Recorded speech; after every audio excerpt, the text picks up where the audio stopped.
A very warm welcome to All India Shri Shivaji Memorial Society's Institute of Information Technology. I am Riaz Jamada from Department of Information Technology. I am here to discuss data structure and algorithm subject. In that one, we will be discussing today about time complexity. So what is time complexity? First we'll understand, then we'll try to find time complexity of some well-known algorithms. So what is time complexity? See, whenever you want to take a tour, say you want to go on tour or visiting some places. So what do you do initially? You try to know the time required to reach over there. What would be the time required? Say you want to go to Delhi. Say from Pune, you want to go to Delhi. What is the time I need? So there are different ways. By rail, if you go railway, then the time is different, say T1. Then by plane, if you take a flight, say it is T2. And if any other means you want to have, then that way different times you need. So you check what is the amount of time required. You will take different paths. Say if you want to go via Mumbai, it is possible. You can go via Daund, that is also possible. So which is the best route here for me, that you will find out, and accordingly will make a decision. That's what here time complexity we mean. Say if you want to move from Pune to Delhi, if you are going via Mumbai, what's the time complexity?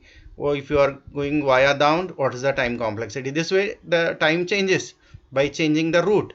Here also, when we write an algorithm for some basic task or some job, what is the order of time required? Say we perform basically some basic tasks. There is some basic task you are performing in your algorithm. How this basic task, how many times you perform this basic task, that's what the time complexity. If you are performing only once, then the time complexity we represent with the notation big O. Big O of 1. It is constant. It is not a variable because it is only once we are doing it. Say the same basic task if you are doing for n times. For n times you are repeating that basic job. Then what is the time complexity? It is big O of n. Say for instance, I will give you an example. Say there is a class of n students. And you want to search a student. So what do you do now? You find out like you will try to know what is the name of student to be searched. So say XYZ is a name of the student. Among these n students, XYZ is there somewhere. You have to find out. So they are sitting like this. So you will not announce who is XYZ. What you will be doing, in sequence you are searching. Say he is the first person, you will ask him. Then the second person, are you XYZ, you will ask. No. He'll say no. Then he'll also say no. So this way you will come up to all n students. So this is what you are doing. You are checking, is he the person XYZ? That is the basic task. If you do it only once, then what is the time complexity? Big O of 1. If you check with all, is he XYZ, up to n you will check. In the worst case, what happens? The nth person may be XYZ, or he may not be there in the list at all. So in that case, how many times you compare? N times you compare. So that is what the time complexity we say. So it is a searching algorithm, linear search algorithm. Big O of 1 is the best case. If the person XYZ happens to be the very first person, that is the best case we say. That is the best case efficiency, and there may be chance that in the list that person may not be there, or the nth student may be that person whom you are looking for. That is the worst case we say. So this is how we find the order of time. It is big O of n is the commonly and widely used asymptotic notation. We call these as asymptotic notations.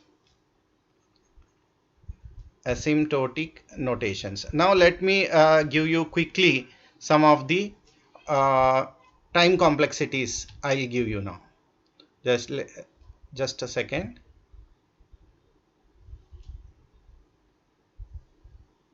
So here we'll find, say you are writing a program to swap two numbers, to program to swap two numbers. So in this scenario, what is your job? You will be writing the basic swap logic. Say in T you will take A, and in A you will take B, and in B you will take T back. This is your basic job. So irrespective of the two numbers, the time required is same always. There will be no change. So you give any two numbers, all the time required will be same. So it is a constant, we say big O of n.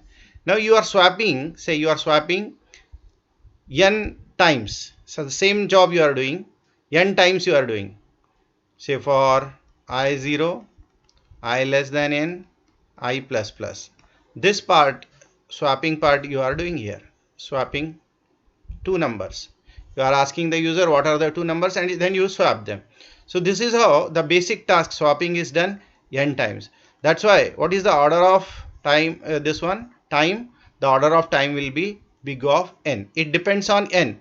More number, n is very large, say n is very large, then more comparisons will be there, more time it will be, more time. Lesser value of n, less time. So it is the changing with respect to n. That's why we say the time complexity of this swapping or this loop is, this program is big O of n. Similarly, now you take any loop based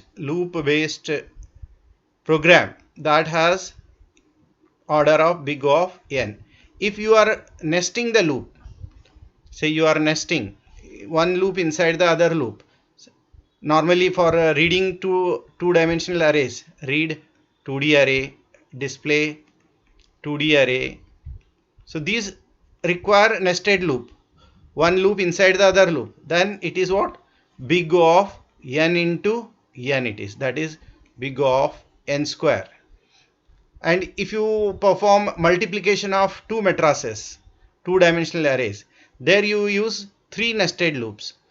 One loop is nested in the other, and these two again nested in the third loop. That way the time complexity will be big O of n cube. Similarly, I can give you more examples here. Just let me give more examples. Say you are, what is the time complexity? Time complexity of checking whether the number is prime or not, checking whether the number is prime or not. So you normally have n comparisons. The best known algorithm is there that will only check for root of n times. Say for I is equal to 2, I less than or equal to square root of n we say, and up to square root of n we check and we compare. So this way the loop is running up to only square root of n. That time, how you represent the time complexity? It is n raised to half, because n raised to half is, it is root n. Similar way, whenever you have one loop, it is big O of n, you can say. And we'll go to data structure algorithms now. Say stack. What is the time complexity of push operation? You are doing only once, you are pushing, you are storing only one item. So it is again a constant big O of n. Say if you take a linked list, what is the time complexity of adding a node at the beginning? You don't need to traverse the list. So the moment you land, get that head, you add. That way it is again constant. But at the end, rare end, if you want to add, you have to traverse all n nodes. That time it is big O of n. This is how you find a time complexity, and normally in interviews they ask a time complexity of such algorithms. Normally sort algorithm, say bubble sort, it has big O of n square. Then same way insertion sort also has a big O of n square. Then quick sort has worst case big O of n square, and merge sort merge sort it is big O of log n base 2. This way we have. So I hope you enjoyed the session. We'll again come with a new topic. Thanks for watching.